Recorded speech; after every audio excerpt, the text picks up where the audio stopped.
નમસ્કાર વિદ્યાર્થી મિત્રો, આજના રાષ્ટ્રીય એકતા દિવસની આપ સૌને ખૂબ ખૂબ શુભકામનાઓ। આ બધા જાણતા જ હશો કે રાષ્ટ્રીય એકતા દિવસ એ શા માટે ઉજવવામાં આવે છે, એમનું શું મહત્ત્વ છે। સાથે સાથે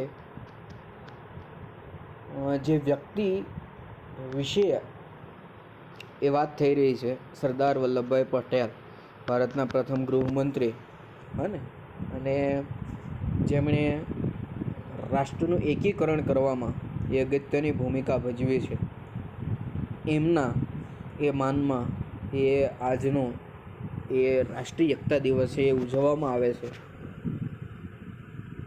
બીજું કારણ, સરદાર વલ્લભભાઈ પટેલ એમની જન્મજયંતિ પણ આજે છે અને બીજા એક કદાવર નેતા ઇન્દિરા ગાંધી, એમની નિર્વાણ તિથિ એ આજના દિવસે છે।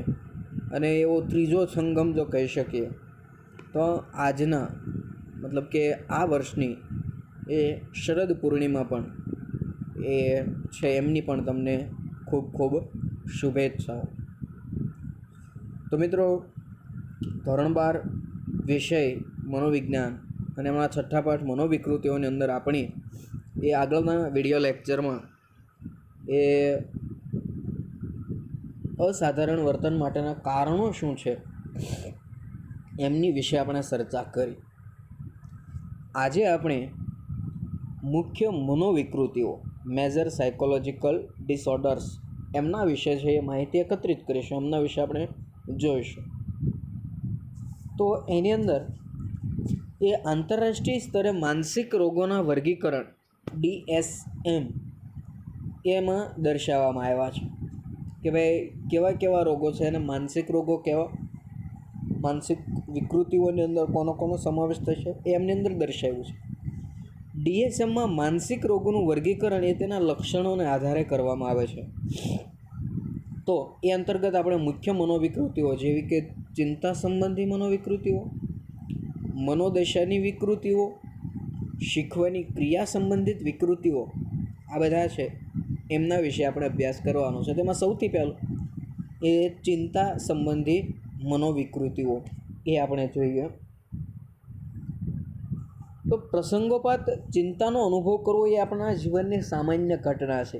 જ્યારે આપણે આપણા કોઈ કાર્યને પૂર્ણ કરવામાં મુશ્કેલી અનુભવતા હોઈએ, પરીક્ષાનો સમય નજીક હોય, જીવનમાં અગત્યના નિર્ણયો લેવાના હોય વગેરે પરિસ્થિતિમાં એ ચિંતાનો અનુભવ એ આપણને સામાન્ય રીતે થતો હોય છે।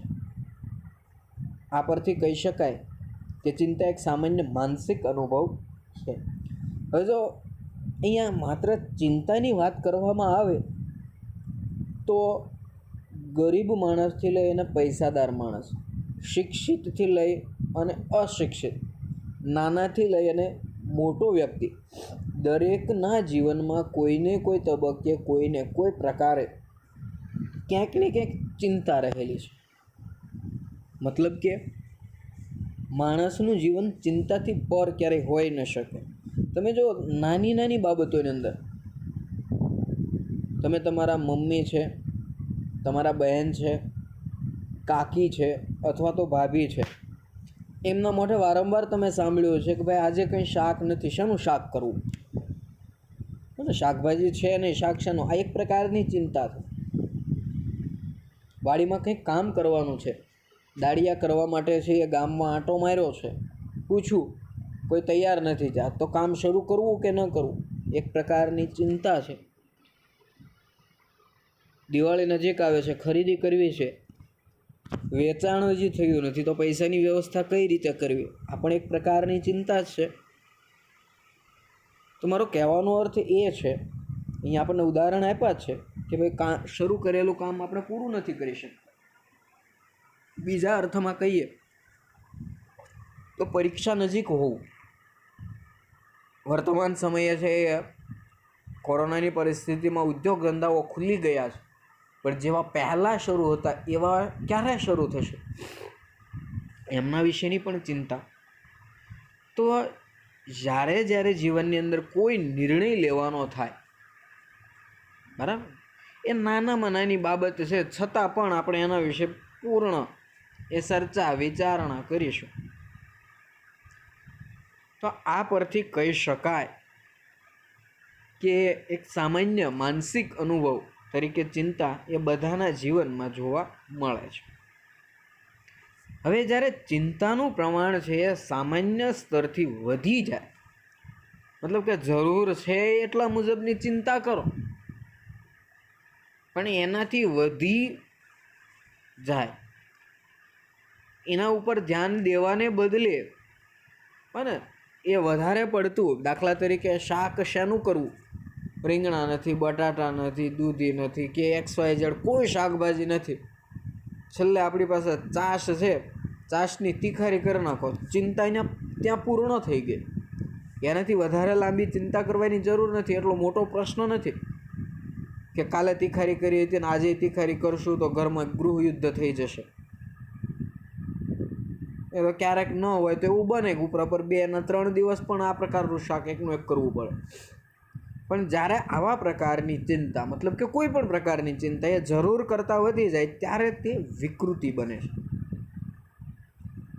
ચિંતાની વિકૃતિથી પીડાતી વ્યક્તિ પોતાનામાંથી ચિંતાને દૂર કરી શકતી નથી. તેની આ ચિંતા, આત્યંતિક ચિંતા એ રોજબરોજના કાર્યો જેવા કે વ્યાવસાયિક, કૌટુંબિક ફરજો, શાળાની પ્રવૃત્તિઓ અને આંતરવ્યક્તિક સંબંધો પર એ નિષેધક અસર છે એ જન્માવે છે. અહીં આપણને શું કીધું છે? તો કે જે ચિંતા છે એ આત્યંતિક પ્રકારે પહોંચશે ત્યારે તમે વ્યવસાયલક્ષી કામની અંદર ધ્યાન નહીં આપી શકો. દાખલા તરીકે એકસાથે 2 જગ્યાએ તમે કામ કરતા હો, તમે વાડીનું કામ પણ સંભાળો છો અને તમે ઓફિસનું કામ પણ સંભાળો છો.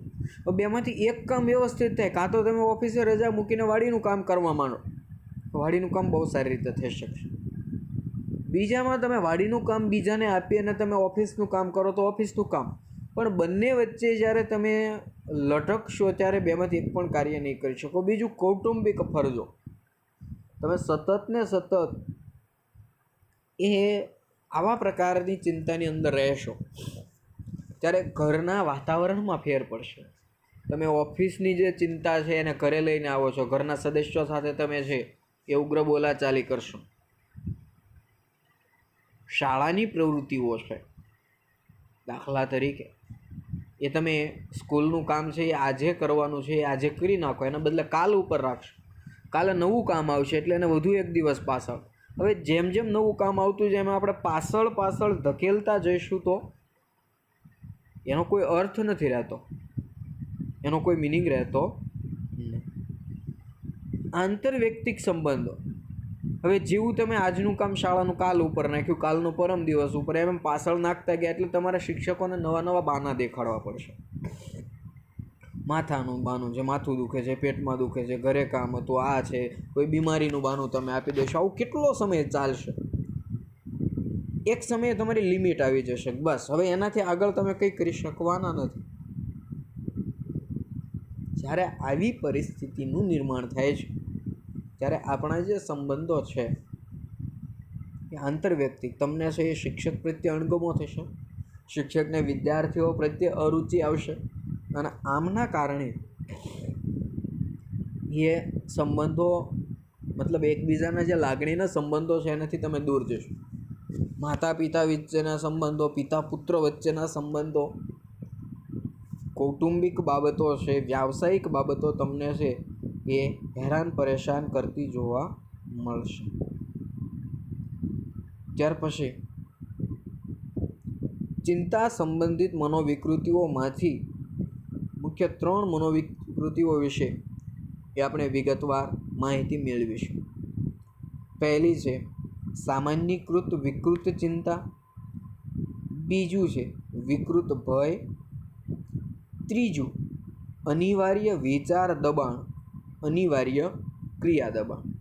એમાંનું આપણે પહેલું છે એ સામાન્યકૃત વિકૃત ચિંતા, કે જેને અંગ્રેજીમાં GAD, જનરલ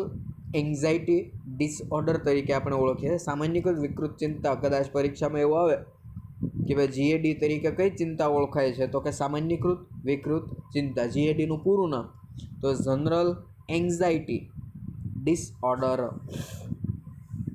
એમાં જોઈએ સામાન્યકૃત વિકૃત ચિંતાને જીએડી તરીકે ઓળખવામાં આવે છે અને મુક્ત રીતે એ તરતી ચિંતા તરીકે પણ ઓળખવામાં આવે છે.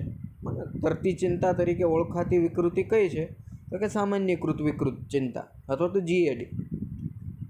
વ્યક્તિ પોતે એ ચિંતાના ઉદ્ભવ માટે જવાબદાર કારણોથી અજાણ હોય છે. હવે એને ચિંતા થાય છે, એ પીડિત છે, પણ કયા કારણોથી પીડિત છે એમનો ખ્યાલ નથી, એમનાથી એ અજાણ છે. અને જ્યારે આવું બનશે કે વ્યક્તિ પોતે છે એ અજાણ છે, એમને એ કારણોનો ખ્યાલ નથી, ત્યારે એ આ પ્રકારની ચિંતા છે એ વધારેમાં વધારે એ ઉગ્ર થતી જોવા મળશે. યુનાઇટેડ સ્ટેટ્સ ઓફ અમેરિકાના જનસમુદાયમાં આનું પ્રમાણ 3.1% જેટલું છે. એટલે કે કુલ વસ્તીના 103 વ્યક્તિઓ આશરે એ આ ચિંતાથી પીડાય છે. એટલે કે 6.8 મિલિયન યુવાનો, બરાબર, એ અંદાજિત 68 લાખ આજુબાજુ એ યુવાનોની અંદર એ આ પ્રકારની એ વિકૃતિના લાક્ષણિકતાઓ જોવા મળે છે. ભારતમાં પણ આનું પ્રમાણ વધુ છે. પુરુષોની સરખામણીમાં સ્ત્રીઓમાં આ વિકૃતિનું પ્રમાણ વધુ જોવા મળે છે. જો અહીંયા સ્ત્રીઓમાં આ વિકૃતિ વધુ છે એ પાછળનું કારણ પણ છે કે એમને એકસાથે ઘણા બધા કામ મેનેજ કરવાના છે. ગામડાઓની વાત કરવામાં આવે તો ઘરકામ કરશે, વાડીનું કામ કરશે, બાળકોની જવાબદારી, આ બધું મેનેજ કરતાં કરતાં ક્યાંક ને ક્યાંક એ ચિંતિત હોવા છતાં એ પોતે શાનાથી ચિંતિત છે એમને ખ્યાલ નથી આવતો. અને આના કારણે જ એ આવી ચિંતાઓથી એ વધારે પીડિત છે. પુરુષોમાં મોટાભાગે ચિંતા તો હોય જ ઘરની, પણ એ વ્યાવસાયિક કામ કરતા હશે તો માત્ર એને વ્યવસાયની ચિંતા વધારે હશે. એ ઘરની જવાબદારીઓમાં એ આર્થિક રીતે સહયોગ આપે છે, આ સિવાયનું એને કોઈ કામ છે એ કરવું પડતું નથી. એટલે વધારે પ્રકારે એ આ પ્રકારની ચિંતાથી એ બહુ ઓછા એ પીડિત થતા જોવા મળે છે. DSM-5માં એ સામાન્યકૃત વિકૃત ચિંતાના લક્ષણો છે એ નીચે મુજબ દર્શાવ્યા છે. 1, આ લક્ષણો છે યાદ રાખવા કે ભાઈ સામાન્યકૃત વિકૃત ચિંતાના એ લક્ષણો ક્યાં છે એ જણાવો. તો પહેલું, કોઈ પણ વિષય, ઘટના કે પ્રવૃત્તિ વિશેની આત્યંતિક ચિંતાની એ સતત 6 મહિના સુધી હાજરી હોવી. ઉદાહરણ તરીકે એ તમને માર્ચ 2020ના એ મહિનાનો જે 22 તારીખ આજુબાજુ અથવા તો 18 તારીખ આજુબાજુ જ્યારે લોકડાઉનની શરૂઆત થઈ એ સમયગાળા દરમિયાન નોકરી ધંધામાંથી છૂટા કરવામાં આવ્યા કે ભાઈ હવે જ્યારે જરૂર હશે ત્યારે તમને બોલાવીશું. હવે માર્ચ પછી એપ્રિલ વયો ગયો, માર્ચ જતો રહ્યો, બરાબર, એપ્રિલ, મે, જૂન, જુલાઈ, ઓગસ્ટ, સપ્ટેમ્બર, અને ત્યારે આપણે ઓક્ટોબરની આખર તારીખમાં આપણે પહોંચી ગયા છીએ. આવનારા દિવસોમાં એ નવેમ્બર શરૂ થશે, દિવાળીની રજાઓ પૂર્ણ થઈ જશે, છતાં હજી આપણા રોજગાર મળવાની કોઈ શક્યતા નથી. ત્યારે આપણે એ આ પ્રકારની ચિંતા કે ભાઈ ક્યારે આપણે નોકરી ધંધા શરૂ કરીશું, ક્યારે આવક શરૂ થશે. ગુજરાત સરકાર દ્વારા લેવામાં આવતી અલગ અલગ પ્રકારની પરીક્ષાઓ લેવાઈ ગયા પછીના 2-2, 3-3, 4-4 વર્ષ સુધી એમની ભરતી નથી થતી. તો આ સમયગાળા દરમિયાન શું કરી શકાય? બીજી જગ્યાએ તમને કામે નહીં રાખે, કારણ કે ક્યારે તમે એને છૂટા કરી દો એ ખ્યાલ નથી. તો આવા પ્રકારની એ ચિંતાઓ છે એ સતત 6 મહિના સુધી જ્યારે રહેતી હોય ત્યારે એ સામાન્યકૃત વિકૃત ચિંતા તરીકે ઓળખાય છે. બીજું, વ્યક્તિનું પોતાની ચિંતા પર નિયંત્રણ ન હોવું. હવે માની લો કે નોકરીએથી તમને છૂટા કરી દીધા, આજુબાજુમાં તમામ જગ્યાએ બેરોજગારી છે ને તમને નોકરી મળે એમ નથી, હવે તમે કંઈ કરી શકો એમ નથી. મતલબ કે આ ચિંતાને હલ કરવા માટે તમારી પાસે કોઈ વિકલ્પ ખરો? કે ના. તો આવા પ્રકારની પરિસ્થિતિ પણ એ બનતી જોવા મળે છે કે આ ચિંતા પર તમારો પોતાનો કોઈ અંકુશ ન હોય. ત્રીજું, નીચેના શારીરિક અને બોધાત્મક શરીરલક્ષી અને માનસિક જે લક્ષણો છે એમાંથી કોઈ પણ ત્રણની હાજરી હોય. હવે જલ્દી થાકી જવું એટલે કામ કરે એ થાકે જ, પણ અહીંયા એ જે કામ તમે રોજિંદુ કરો છો એમાં થાક અનુભવો. પછી શાળાએ આપણે જઈએ અને દરરોજ આપણને ઊંઘ આવી જાય તો એ આપણી આળસના કારણે છે. કામ કરવાથી થાક, ઊંઘ નથી આવતી, ભણવાથી ઊંઘ નથી આવતી, પણ આપણને એમાં રસ નથી એટલે ઊંઘ આવે છે. ધ્યાન ટકાવી રાખવામાં મુશ્કેલી. જો આ લક્ષણો તમારા માટે બહુ થોડાક મુશ્કેલ છે સમજવા, તમે એને ઝડપથી સમજી શકો નહીં. એટલે કે મોટાભાગે બધા વિદ્યાર્થીઓને આ તકલીફ હોય કે થાકી ઝડપથી જાય, ધ્યાન ટકાવી નથી શકતા, પણ એ કંઈક અલગ પ્રકારે છે. બીજું, શારીરિક અસ્વસ્થતા, મતલબ કે તમે છે એ કોઈક ને કોઈક રીતે એ અસ્વસ્થ હોવાનો અહેસાસ કરતા હો.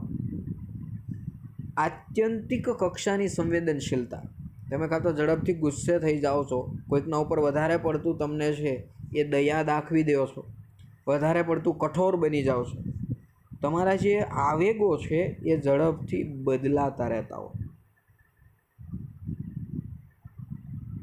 સ્નાયવિક તંગદિલી, તમારા શરીરના અવયવો, હાથ છે, પગ છે, સ્નાયુઓ છે, કરોડરજ્જુ છે, એ તમારા કહ્યા મુજબ કામ ન કરતા હોય. તમે કામ કરવા માગતા હો પણ શરીર તમને સતત એ પાછું ધકેલતું હોય. અને બીજું, છેલ્લું અંતિમ, કે ભાઈ ઊંઘમાં વિક્ષેપ આવો. તમે સૂવાનો પ્રયત્ન કરો, ઊંઘ અધૂરી રહે અને તમે જાગી જાઓ, જાગ્યા પછી ઘણા બધા સમય સુધી તમને ઊંઘ ન આવે, આવું બધું બનવું એ સામાન્યકૃત વિકૃત ચિંતા છે એના લક્ષણ. આ 6 જેટલા લક્ષણોમાંથી કોઈ પણ 3 પણ જો હાજર હોય તો એ આપણે સામાન્યકૃત વિકૃત ચિંતાથી પીડિત છીએ એવું આપણે એ માનીએ છીએ.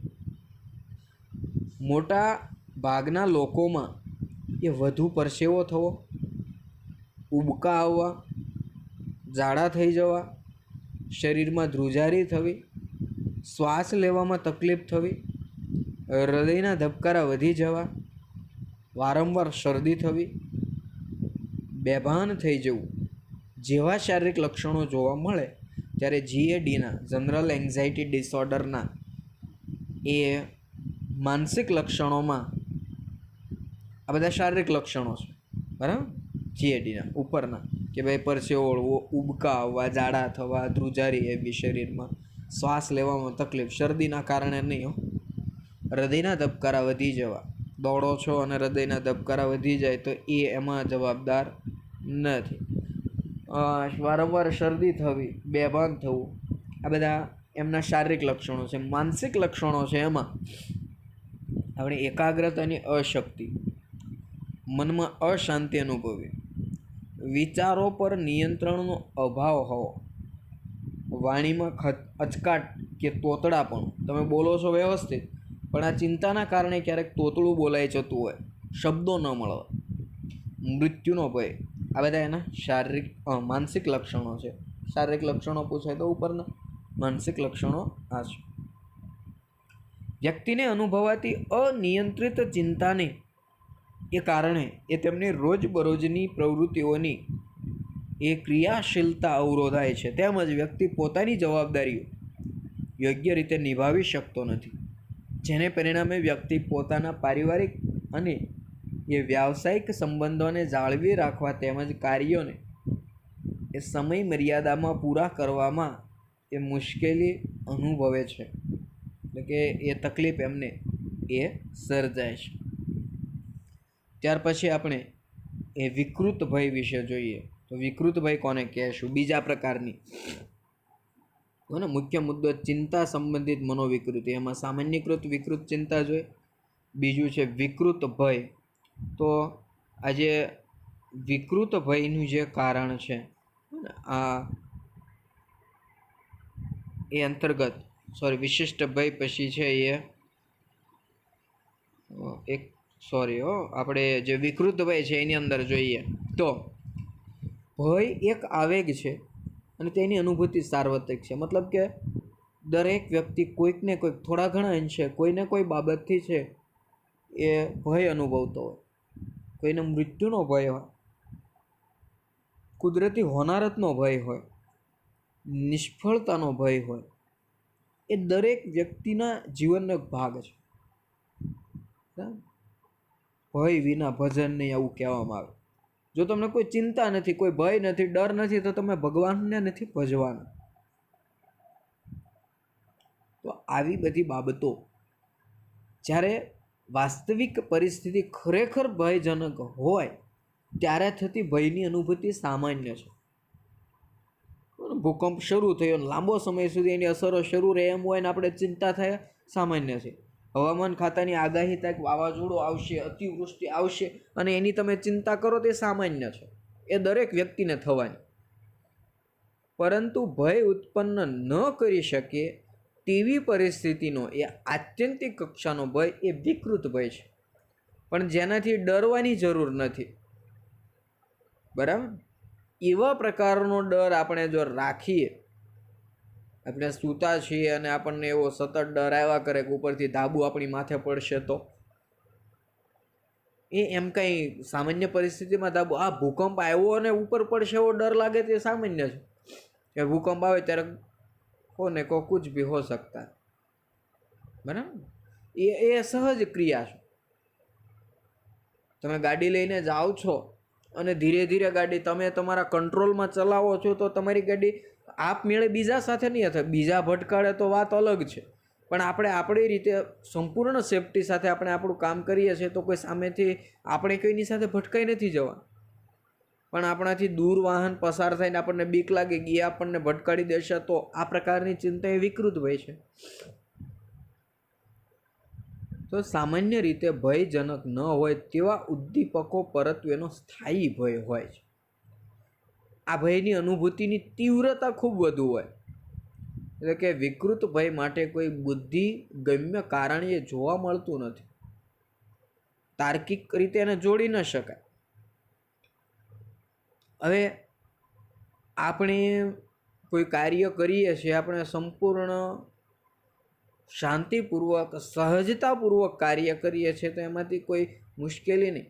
હવે આપણે રસ્તામાં પસાર થઈએ છીએ અને ઉપર મોટું વૃક્ષ છે અને વિચારીએ કે આપણી માથે પડશે, તો હવે ઘણા બધા લોકો પસાર થાય છે, કોઈ માથે નહીં, આપણી માથે જ પડે.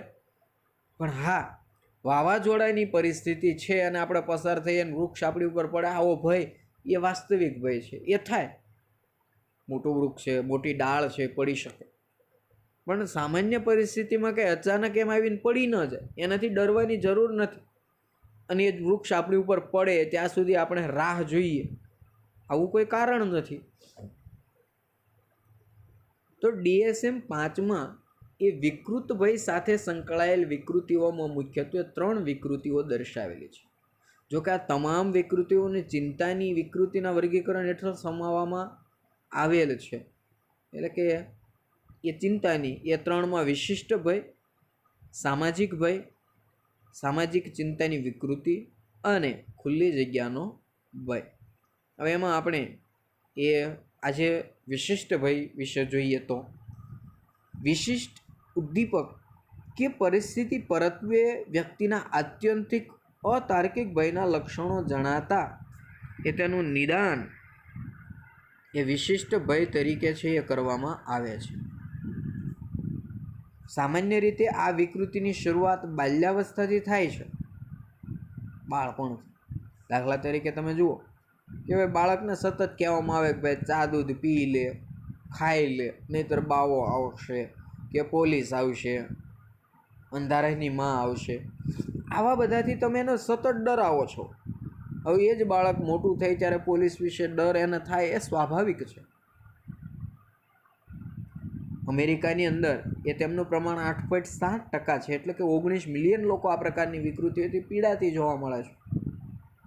તો આ DSM-5 વિશિષ્ટ ભય છે, એમના લક્ષણો આપણને દર્શાવેલા છે. એ લક્ષણો જો આપણે જોઈએ તો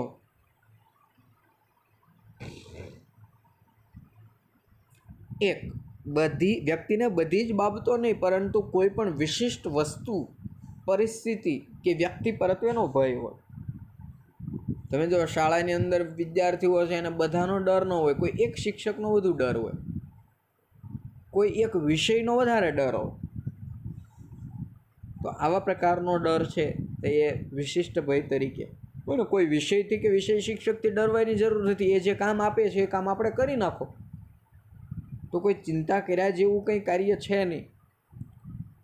પણ આપણે કામ પણ કરીએ છીએ અને એ ડર પણ રાખીએ છીએ. તો એ બંને એ મેળ ખાતો નથી.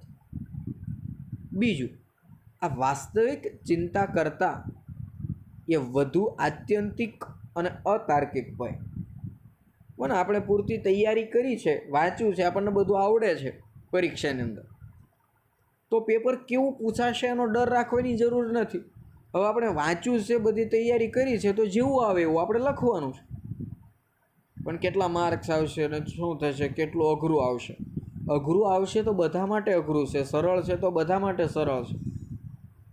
એના તૈયારી કરી છે તો ચિંતા કરવાની જરૂર ને. હા, આખું વરસ આપણે ભણ્યા નથી ને છેલ્લે વાંચ્યું નથી તો ચિંતા કરવાની જરૂર કે ભાઈ શું થશે. પણ જો આપણી તૈયારી પૂરતી છે તો કોઈ ચિંતા કરવાની જરૂર નથી. ત્રીજું, ભયજનક લાગતી પરિસ્થિતિનો સામનો કરતા વ્યક્તિમાં એ શારીરિક તકલીફો વધે. ચિંતા સંબંધી વિકૃતિના કેટલાક લક્ષણો જણાય.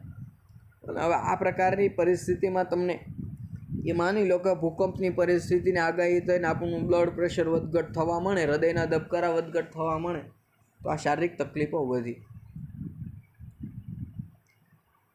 ભયજનક પરિસ્થિતિનો ચોથો મુદ્દો છે કે ભાઈ ભયજનક પરિસ્થિતિનો સામનો કરતી વખતે વ્યક્તિમાં એ પીડાજન્ય આઘાતના લક્ષણો, પેનિક એટેક, પેનિક બટન શરૂ થવું, કારણ કે રડવા મળવું, સ્તબ્ધ થઈ જવું, ખબર જ ના પડે શું કરવું. ભૂકંપ આવે છે, જે જગ્યાએ છે ત્યાં શૂન્ય થઈ જવું. ખબર છે ભૂકંપ આવ્યો છે, ખુલ્લી જગ્યામાં જતા રહો. એના બદલે આપણે છે એ શું કરવું એ નક્કી ન કરી શકીએ.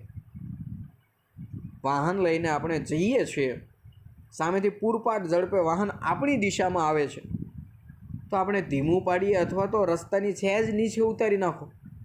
આવું કરવાને બદલે આપણે હેબતાઈ જઈએ અને રેસ વધારી દઈએ અને આપણી સાથે વાહન અથડાઈ જાય તો આવું સ્તબ્ધ થઈ જવું, ધ્રુજવું, આ બધા કારણો તમને જોવા મળશે. ભયજનક પરિસ્થિતિને ટાળવાનો વધુ પ્રયાસ કરવો. મને જરૂર છે એના કરતાં. હવે પરિસ્થિતિ આપણાથી કાબૂમાં નથી જ આવે એમ તો ખોટા બથવાડા ભરવાનું કોઈ કાર્ય નથી, એનો કોઈ મતલબ નથી રહેતો. એટલે કે આવું કરવાનો પ્રયાસ આપણે વધુ કરતા હોઈએ. નિર્ણય લેવામાં તેમજ આંતરવ્યક્તિક સંબંધો જાળવવામાં મુશ્કેલી અનુભવાય. અને ત્વરિત નિર્ણયો જે લેવાના છે એ ત્વરિત નિર્ણય ન લઈ શકે. ભૂકંપ આવ્યો છે, શું કરવું, સ્તબ્ધ થઈ ગયા, નિર્ણય ન લઈ શકે. અકસ્માત નિવારી શકાય એમ છે, પણ એ વખતે આપણે અચાનક અવાક થઈ જઈએ, તો આવું જ્યારે થાય. વિશિષ્ટ ભયના લક્ષણોની હાજરી 6 મહિનાથી વધુ સમય માટે, જે લક્ષણો કીધા એ 6 મહિના કરતાં વધુ જો જોવા મળે તો એ આ પ્રકારે બની શકે. હવે આ DSM-5 મુજબ એ ભયના પ્રકારો, સામાજિક ભય, ખુલ્લી જગ્યાનો ભય અને અનિવાર્ય વિચાર ક્રિયા દબાણ એ આપણે પછીના એ વિડીયો લેક્ચરમાં જોઈશું.